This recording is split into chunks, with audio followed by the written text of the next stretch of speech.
DC মোটরের মধ্যে অনেক বেশি হাই স্টার্টিং টর্ক থাকে, কিন্তু ইন্ডাকশন মোটর এবং সিনক্রোনাস মোটরের মধ্যে যদিও হাই স্টার্টিং টর্ক থাকে, কিন্তু আমরা লোডগুলোকে সেপারেট করে প্রথমে মোটরটাকে স্টার্ট করে দেন লোডটাকে কানেক্ট করতে পারি, কিন্তু ডিসি সিরিজ মোটরগুলোকে লোড ছাড়া কখনোই কানেক্ট করতে পারি না। স্বাগতম বন্ধুরা, আজকে আমরা ক্যাপাসিটর স্টার্ট মোটর নিয়ে কথা বলবো। কিছুক্ষণ আগে যে কথাটি বললাম, হাই স্টার্টিং টর্কটাকে ওভারকাম করার জন্য কী করা যেতে পারে? ডেফিনেটলি আমাকে একটা ক্যাপাসিটর যদি স্টার্ট করতে পারি বা ইউজ করতে পারি, তবেই হচ্ছে আমার এই প্রবলেমটাকে ওভারকাম করতে পারবো। ক্যাপাসিটর স্টার্ট মোটর কি? আমরা যদি ক্যাপাসিটর স্টার্ট মোটরের কনফিগারেশনের দিকে তাকাই তাহলে দেখতে পাবো দুটি উইন্ডিং থাকে, মেইন উইন্ডিং এবং অক্সিলারি উইন্ডিং। মেইন উইন্ডিংয়ের ইম্পিডেন্স অলওয়েজ লো থাকবে এবং স্টার্ট উইন্ডিং অলওয়েজ হাই থাকবে। লো ইম্পিডেন্স মানে হচ্ছে তার থিকনেসটা মোটা থাকবে, আর হাই ইম্পিডেন্স মানে হচ্ছে তার উইন্ডিংয়ের থিকনেসটা অনেক বেশি চিকন থাকবে। মেইন উইন্ডিংয়ের কাজ হচ্ছে মোটরটাকে কন্টিনিউয়াসলি রান করা থ্রু আউট দ্য রানিং যে অবস্থা থাকবে সেই অবস্থায়। অক্সিলারি উইন্ডিংয়ের কাজ হচ্ছে সে শুধুমাত্র স্টার্ট করার জন্য সে যে এক্সাইটেশনের যে কাজটা সে মেইনলি করে দিবে। আমরা নিচে ডান দিকে যদি ক্রস সেকশনাল ভিউটা দেখতে পাই, সেখানে আমরা দেখতে পাচ্ছি যে স্টার্ট উইন্ডিং এবং রানিং উইন্ডিং। রানিং উইন্ডিং আমি অলরেডি বলে ফেলেছি যে রানিং উইন্ডিংয়ের যে ইম্পিডেন্স সেখানে লো থাকবে, কিন্তু তার যে থিকনেস সেটা অনেক বেশি থাকবে। অপরপক্ষে স্টার্টিং উইন্ডিং যেটা, সেটার ইম্পিডেন্স অনেক বেশি হাই থাকবে, অর্থাৎ থিকনেসটা অনেক বেশি চিকুন, যার কারণে সেখানে কারেন্ট পাসিংয়ের যে প্রবণতা সেটা কমে যাবে। মেইন উইন্ডিং ডিরেক্টলি সাপ্লাইয়ের সাথে কানেক্টেড থাকবে। স্টার্ট উইন্ডিং যেটা, সেটা হচ্ছে আমার ক্যাপাসিটর এবং সুইচ সেটা সিরিজ আকারে কানেক্টেড থাকবে, কিন্তু মেইন উইন্ডিংয়ের সাথে সেটা প্যারালাল আকারে থাকবে। আমার এখানে দুই ধরনের কারেন্ট পাচ্ছি, একটা হচ্ছে মেইন উইন্ডিং কারেন্ট, আরেকটা হচ্ছে অক্সিলারি উইন্ডিংয়ের কারেন্ট। এবং মেইন উইন্ডিং এবং অক্সিলারি উইন্ডিংয়ের কারেন্ট একে অপর থেকে 90 ডিগ্রি ইলেকট্রিক্যাল ফেজ ডিফারেন্স থাকবে ইন আইডিয়াল কেস। আমরা দেখতে পাচ্ছি ডান পাশে অক্সিলারি উইন্ডিংয়ের কারেন্ট এবং মেইন উইন্ডিংয়ের কারেন্ট যারা পরস্পর 90 ডিগ্রি ইলেকট্রিক্যাল ফেজ ডিফারেন্সে আছে। যেহেতু এখানে ফেজ ডিফারেন্সের ঘটনা ঘটছে, যার কারণে আমার স্ট্যাটরের মধ্যে একটা ম্যাগনেটিক ফিল্ডের তৈরি হবে। এই ম্যাগনেটিক ফিল্ডের যখনই প্রোডাকশন আসবে, ঠিক তখনই এই ম্যাগনেটিক ফিল্ডের কারণে রোটরটা রোটেট করতে শুরু করবে। আমরা জানি মেইন উইন্ডিংয়ের ইন্ডাকটিভ রিঅ্যাক্টেন্সের ভ্যালু অনেক বেশি হাই, অর্থাৎ ইন্ডাকটিভ রিঅ্যাক্টেন্সের ভ্যালু যদি হাই থাকে, কারেন্ট অলওয়েজ ল্যাগ করবে, অর্থাৎ আইএম অথবা মেইন উইন্ডিংয়ের কারেন্টটি ল্যাগ করছে রেফারেন্স ভোল্টেজ যদি ভি ধরে নিই। অপরপক্ষে আমার যে অক্সিলারি যে কারেন্টটা সেটা লিড করছে, কারণ অক্সিলারি উইন্ডিংয়ের ইন্ডাকটিভ রিঅ্যাক্টেন্সের ভ্যালু অনেক লো, এই কারণে কারেন্টটি লিড করছে। এবং রেজাল্টেন্ট যে কারেন্ট অর্থাৎ আইএল, সেটা হচ্ছে রেফারেন্স ভোল্টেজের সাথে একটা ছোট অ্যাঙ্গেল ক্রিয়েট করছে। আমার এই angle is very important, because এই অ্যাঙ্গেলটি হচ্ছে পাওয়ার ফ্যাক্টর অ্যাঙ্গেল। এই অ্যাঙ্গেলের ভ্যালু যত বেশি কম হবে, আমার পাওয়ার ফ্যাক্টরের ভ্যালু তত ভালো হবে। আমরা জানি যখনই হাই স্টার্টিং টর্ক থাকে তখন minimum amount of current produce হয়, অর্থাৎ স্টার্টিং কারেন্ট রিডিউস হয়ে যায়। এবং যখন লো স্টার্টিং কারেন্ট থাকবে, তার মানে হচ্ছে আমার পাওয়ার ফ্যাক্টরের ভ্যালু অনেক ভালো হবে। আমরা রাফলি যদি ধরে নেই, এই রেফারেন্স ভোল্টেজ ভি এবং লোড কারেন্টের অ্যাঙ্গেল ধরে নিলাম 20 ডিগ্রি। যদি 20 ডিগ্রি হয় তাহলে কস 20 ডিগ্রির ভ্যালু কত আসছে? কস 20 ডিগ্রির ভ্যালু আসছে 0.95, তার মানে পাওয়ার ফ্যাক্টর প্রায় 0.95-এর মতো। অর্থাৎ যত বেশি মানে এই অ্যাঙ্গেলটি যত কম হবে তত পাওয়ার ফ্যাক্টরের মান বাড়বে। তাহলে আমরা যদি এখানে কনক্লুড করি, যখনই আমার এই অ্যাঙ্গেলের ভ্যালু কমবে পাওয়ার ফ্যাক্টরের মান বাড়বে, এবং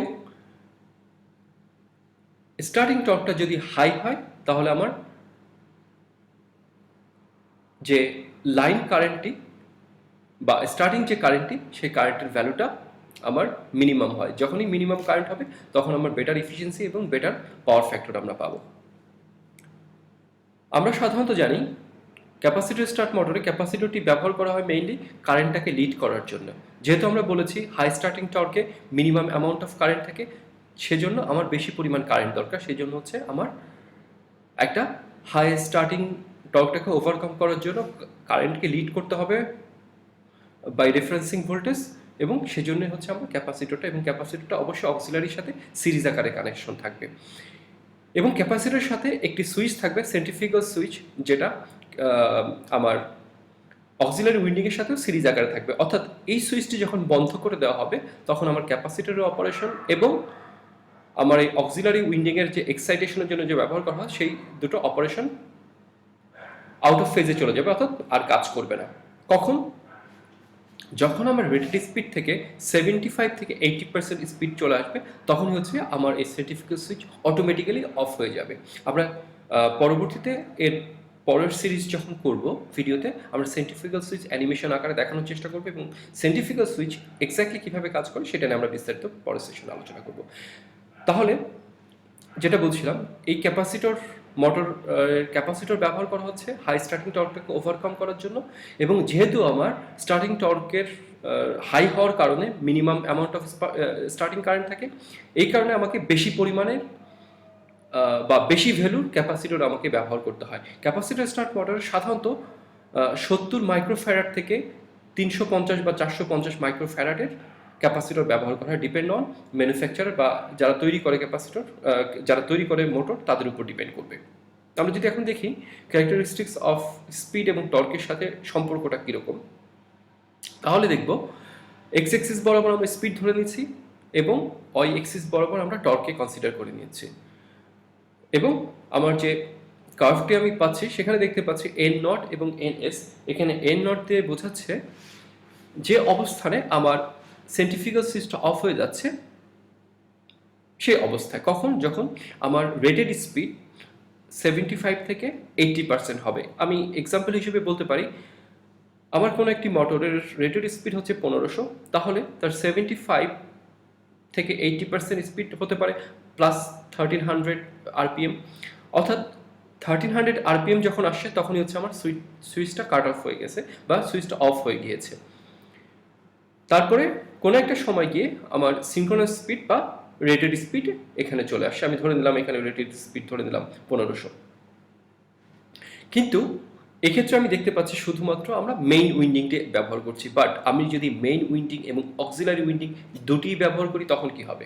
তখন দেখতে পাচ্ছি যে মেইন উইন্ডিং এবং অক্সিলারি উইন্ডিংয়ের ক্ষেত্রে আমার রেটেড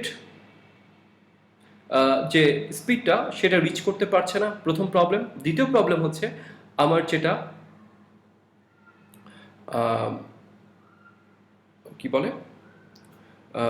75 থেকে 80% যে স্পিড, সেই স্পিডের ক্ষেত্রে টর্কের পরিমাণ অনেক বেশি থাকে, এবং এখানে টর্কের পরিমাণ অনেক বেশি থাকবে যদি মেইন উইন্ডিং এবং অক্সিলারি উইন্ডিং, অথবা আমরা যদি ভাইস ভার্সা করে বলতে পারি, যখন আমার স্টার্টিং টর্কের মান বেশি থাকবে তখনই কেবল আমরা মেইন উইন্ডিং এবং অক্সিলারি উইন্ডিংটা একসাথে ব্যবহার করব। আমরা যেটা বলছিলাম যে স্টার্টিং টর্ক সাধারণত ফুল লোড অবস্থার থেকে 3 থেকে 4 টাইম বেশি থাকে স্টার্টিং টর্কটা, যার কারণে হচ্ছে আমরা ক্যাপাসিটরটি ব্যবহার করছি। আমরা দুটি কন্ডিশন অবশ্যই ফলো করব যখন ক্যাপাসিটরটি ব্যবহার করব বা ক্যাপাসিটর স্টার্ট মোটর ব্যবহার করব। প্রথমটি, ক্যাপাসিটরের ভ্যালু অবশ্যই বেশি হতে হবে, হাই ভ্যালু অফ ক্যাপাসিটর আমাদেরকে ইউজ করতে হবে। 2 নম্বর, স্টার্টিং উইন্ডিংয়ের ভ্যালু অবশ্যই কম থাকবে, অর্থাৎ স্টার্টিং উইন্ডিংয়ের যে ইম্পিডেন্স সেটা অবশ্যই কম থাকবে, অর্থাৎ কম্পেয়ার টু রানিং বা হচ্ছে মেইন উইন্ডিং থেকে অক্সিলারি উইন্ডিংয়ের ইম্পিডেন্সের ভ্যালু অনেক কম হতে হবে।